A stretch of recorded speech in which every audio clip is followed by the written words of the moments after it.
So, Steve-O, you've had a big week this week. I One of the biggest. I mean, it like okay. So yesterday, they brought us in and they took us into. See if I can remember the name. It's the Neil Armstrong Operations and Checkout Building, and we were just in this like conference room, uh, really the whole day, and just kind of listened to speakers. I ended up on NASA TV. I Saw the got clip. to I ask did two see the clip. questions, and that was really cool. And they were good questions, and I've gotten a lot of feedback on Twitter of people saying great questions. Like there were a lot of there's a lot of people. NASA wants to get people that aren't necessarily into space like hardcore. So a lot of people were asking more like human type questions, like what would you tell children, that are interested, how do you inspire kids to, whatever. And those were They're all like they're like Alex Jones says that NASA's part of a breakaway government controlled by alien entities. right. Could you speak to that, sir? So what I asked was more like those of us that are plugged in. These are things we want to know. Like the one question I asked was when it comes to the in-flight abort test, which is after it comes after this one that we're doing. It'll be like in a month or two, where they're going to fly the Dragon on top of the Falcon 9 rocket up into Right. what's called max Q, which is the maximum aerodynamic pressure, where they're going at a they're at a speed and an atmosphere thickness where it becomes the thickest part of the atmosphere. It's the most stressful part on the rocket, Hmm. and then they're going to abort. They're going to trigger the abort off of the rocket, make sure that the capsule can safely get astronauts off. So my question was, are you going to use the flight termination system to blow up the rocket, hence triggering the abort? Every rocket has a flight termination system. This is in case it goes off course or something and they need to hit a button to make it blow up. Or are you going to just abort the Dragon off of the rocket and just see what happens? And if so, will there be a chance of recovery? And that's one of these questions that a lot of the people that are into this stuff want to know, because we want to know, are we definitely going to see an explosion in the sky? Or and if they're not going to blow it up, like manually, uh, it'd be cool to know that they were going to try to catch it, try to land it on the drone ship. And he kind of I I didn't really understand his answer. right. I like I listened to it. I was like, "What? Okay, what did he say?" Yeah, and I kind of like at the end of the question, I'm like, will there be legs and grid fins? Because that would kind of tell us is that they're going to actually try to recover it. Well, his answer was Right. kind of vague. I think being that he's the SpaceX representative of that event, I think he was just trying to express that the focus will be on the safety of the crew and making sure that the abort system works. And so he didn't really answer for sure. It doesn't sound like they're going to blow it up on purpose. But he did say they want to their goal is to capture everything, like to right. not waste anything. So that Right. would, yeah, that would say that that was what they would want to do. It would, yeah, it would see. And but then later on, somebody got in the discussion and said that that they thought that they had read something in the press kit. Like they always put out a press kit to describe the mission and then go into detail about whatever they feel the need to. And there is a part in there about the in-flight abort test about how it's not going to have legs and grid fins. So if that stays the case, then that means that they're not going to attempt to land it at all. So that was Right. cool. And then the other question was, because me and a bunch of other people like to kind of keep track of what's going on at the port with all the SpaceX boats out there, and what they're doing. I asked, once we do fly astronauts, how long will it take from splashdown to get back to Port Canaveral? And the answer was, well, their target is to land within 24 miles of the coast, which I think is like crazy. That seems like really, really close. Mhm. But it'll only take them a couple hours to get back. So that means that we're going to have some pretty good photo opportunities. Hopefully we actually, see the astronauts getting off the boat and everything. Yeah, that'd be fucking awesome. Yeah. So tell me then, what's the schedule like? What launches are they doing, and then when is hopefully the actual crewed launch going to be? Because that's the one we're trying to go to, Right. right? Right now, it's tentatively planned for July. Realistically, July's probably not going to happen. When you ask them, several like reporters and stuff had asked them, and their mantra seems to be by the end of the year. So it's a very vague, Yeah. very vague. And Is there a launch before that though? the just the in-flight abort test. It's this one, and then the in-flight abort test, and then crew is next. Okay. And at the same time, Boeing is trying to get their stuff ready, and they're going to have a demonstration flight just like this one that's coming up with the capsule on top, no crew on board, censored up and everything to make see what like the G-forces and stuff like that are.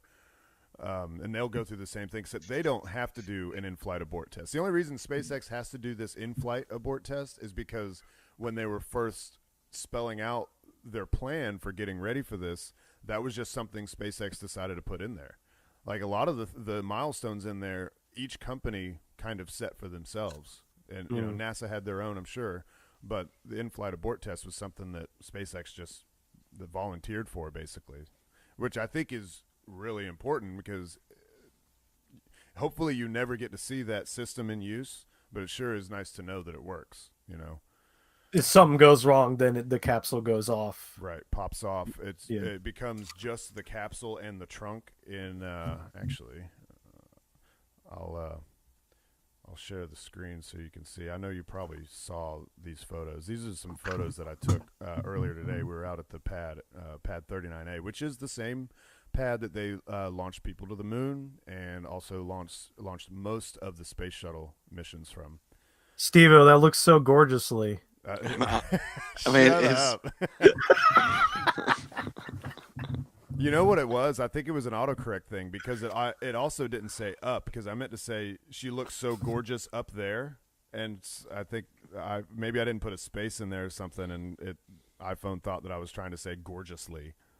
But anyway, since you're looking at it, if there is an abort, it'll pop off with the capsule and this part down here. This is called the trunk. This also can hold payload, and anything that ever needs to go on the outside of the space station or is too big to fit through the hole, which is up here, it goes in the trunk, and then they use the Canadarm, which is built by Canada, and they grab it out of there and put it wherever it needs to go.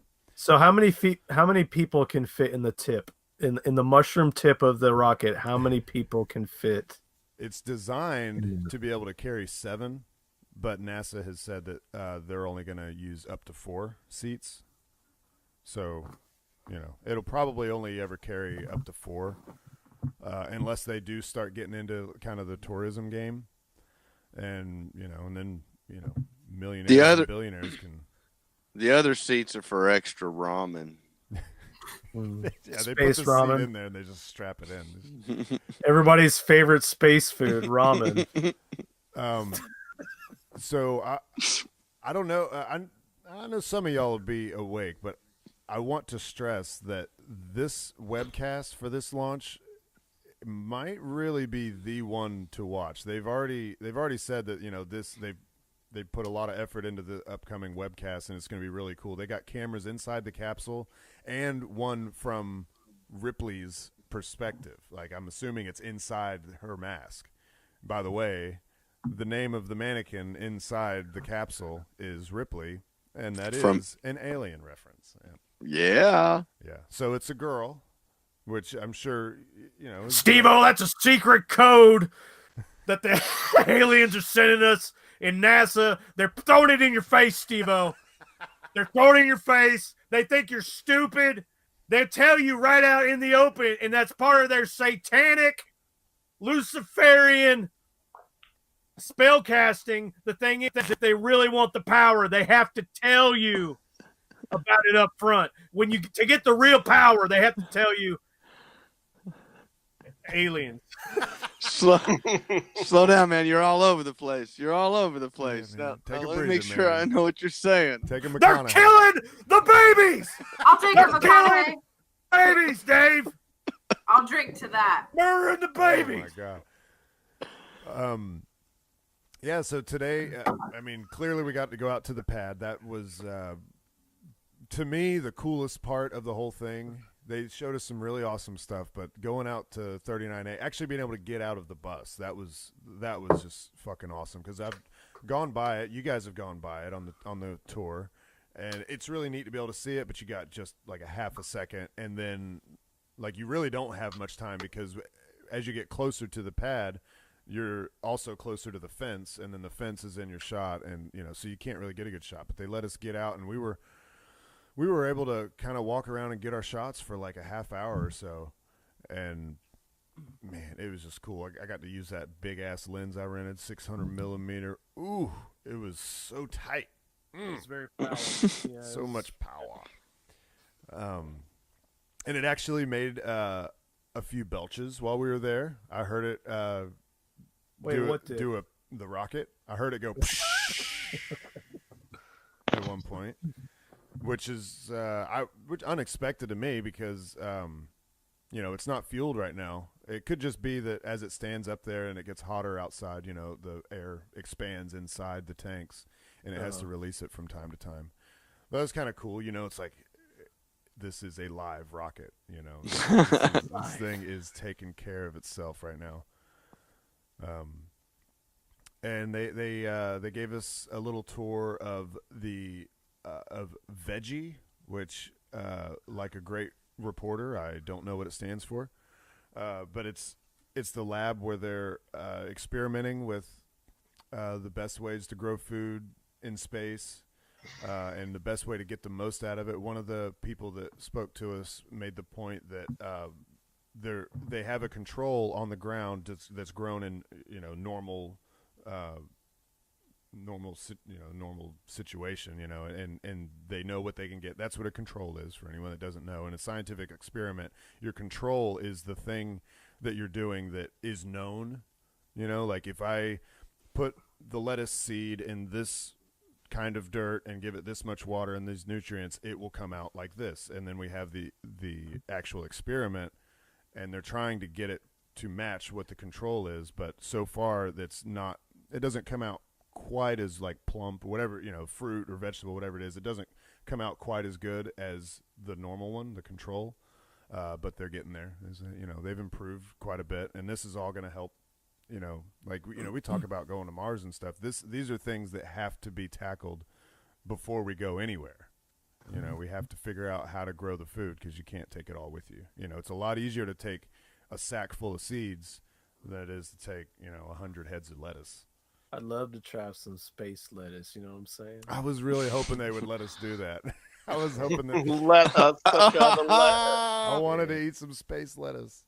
Yeah. Aw. Eat some lettuce. Yeah. Yeah. So let's see.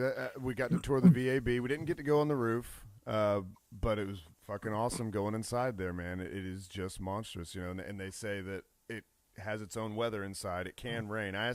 There happened to be one of the NASA people nearby, and I was streaming, and my dad was commenting. I was talking to him, and I noticed he was standing there. I started asking him questions. We're just talking, and I was like, have you ever seen it rain in here? And he's like, well, no, I've never seen it rain in here, but I've been up to the top and seen like condensation forming on stuff, which I guess is the precursor to rain if it was going to rain. And they had the mobile launcher in one of the bays, and they were, I guess, constructing stuff, getting it ready to actually build the SLS rocket on top of it. So that was pretty cool. The hold down points. I think that's what they were. I was like, is that a hold down point right there? He's like, I think so, but I'm not 100%. But it was fucking 2 people tall. Just the part that just holds the rocket down. Each one is like fucking. It's like a bus. Just one of those things. Just everything is just huge, man. Everything is fucking huge. And after we left, I was about to start another rant. Go ahead, Steve. It was just kind of neat. They took us over to pad 39B, which was the other shuttle pad. They had 2 identical pads that the shuttle would launch from, except that the pad 39B has been stripped of the tower, right? And it's just they call it a clean pad. And they drove the fucking bus up onto the pad. We Oh my god! Oh my We're god! Oh my fucking god! walking Oh my god! on the fucking pad, man. Like looking down in the flame trench, like, oh man, what does all that shit do? They had these huge pipes, man. Like the fucking hole where the water came up was like this big, and you know that is flowing full of pressure. It's not like the water's just kind of dribbling out. You know, it's like, bam. Fucking water. It's like a fucking stream. They had like 20 of those that would be, you know, pumping water out because you need water. Because if you didn't have water to dampen the sound vibrations, that's what it's for. It's a little bit for the heat to help cool the flame trench, but it's I think when they first started doing it was for the Saturn V because they realized that the acoustics could shake the rocket apart. So they started dumping water in the flame trench to absorb the sound waves. Yeah. I was watching your time lapse of the guys like taking the lander, whatever the thing's off of the rocket. Yeah, taking the legs off, and I was just watching all these people, and I'm like, look at all these like really competent, smart people. I feel like such a dumbass. It's like these people are doing crazy shit. They're basically wizards. Yeah. And I'm like, hope I get the pizza here quick. I hope they give me $5.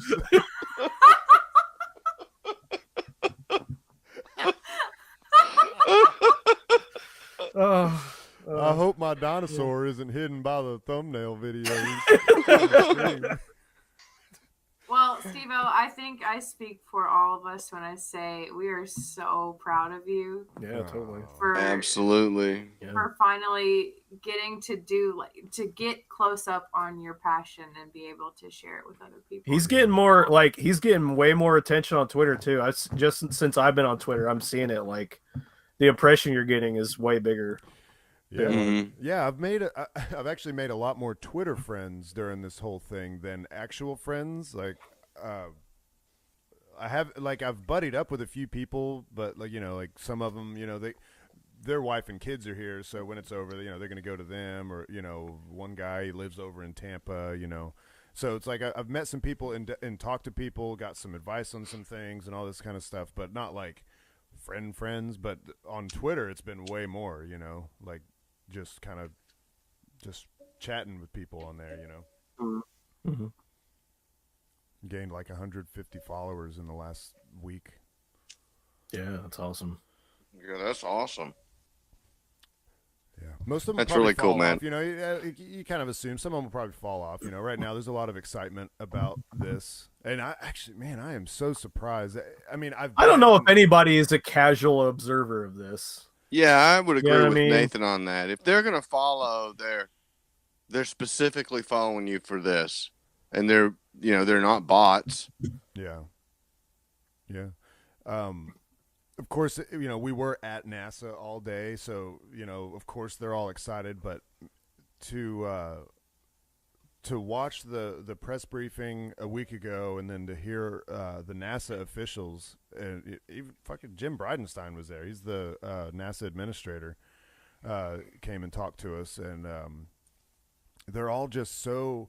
It seems really different from what my impression has been up to now, where like it's kind of SpaceX versus NASA, the old way versus the new way. But they were all very clear in saying, that this has been a learning experience for them, but to be able to work, like this is NASA talking, to be able to work so closely with SpaceX and see the way they do things and how, they have their old way of doing it, but SpaceX is teaching them things at the same time as, NASA's kind of helping walk them through this whole process. And they were, really giving props to him. Some of the, like Bill Gerstenmaier, he's, you guys don't know who he is, but I've seen him on these press briefings all the time. He's one of the highest, people in NASA, and hear him talk about, He's one of the high priest reptilian berserkers. They get out there, they put on their human flesh masks, they suck all the blood out of babies. They then take that DNA, they construct spacecraft out of the DNA, Of the babies. Hey, of the hang on. babies. Hang on. Who are they? Who is They- they? Well, The reptilians. Let me tell you, Dave. Back in 1942, during World War II, They know who they are. what I'm saying is Nazis went to a mountain, and on that mountain they found a saucer, and then they took DMT every day for hours, and they communicated with these entities, but they took so much of it they couldn't get high anymore. Is basically what I'm saying. So what are the entities? I can't keep track. It's basically the devil. So Devil. to communicate with them, they had to stop their hearts. They stopped their hearts for 5 minutes at a time, and then they would go into these altered states, and they would literally have conferences with them. I believe you. I believe the term is they. I believe you. I believe that's the plot to Flatliners.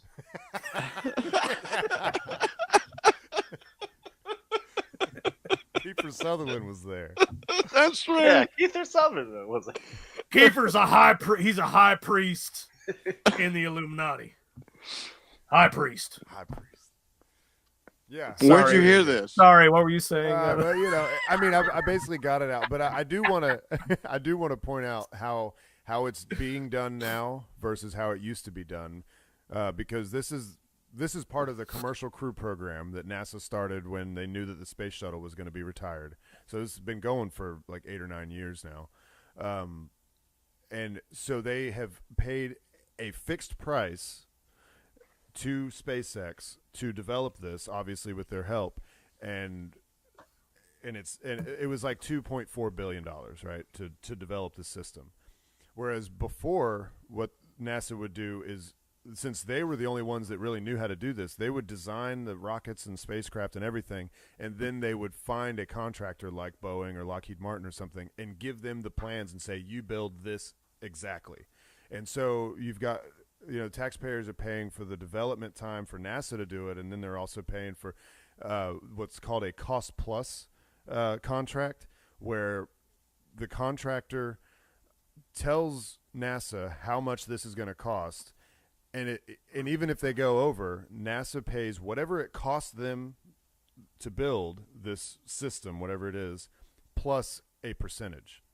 So that's what the cost plus is. So say it's like, you know, they run up the tab and it's, you know, twice what they originally quoted. It doesn't matter. They're going to get like 10% on top of that. So it basically incentivizes. That's a blood price. That's a blood price. They incentivize them. They pay that in infant blood. Right. Yeah. You know. So that's the way it used to be done, and now it's going to be way cheaper because these companies own their own rocket. Because before, you know, if Boeing or Lockheed or anybody else but they built the stuff, NASA still owned it. Whereas now SpaceX and Boeing are free to use what they've built themselves on anything else. It doesn't have to be a NASA mission. Right. Capitalism. Right. Right. It works better. It works Open way markets better. work better. Mm-hmm. I think I figured out. I think I figured out, Steve-O, that now anytime we talk about SpaceX or NASA, I'm just gonna ask questions as Alex Jones. I like it. I think I'm just do that. Totally down with it. That's Seems If- appropriate. if my vocal cords hold out. That's what. You got that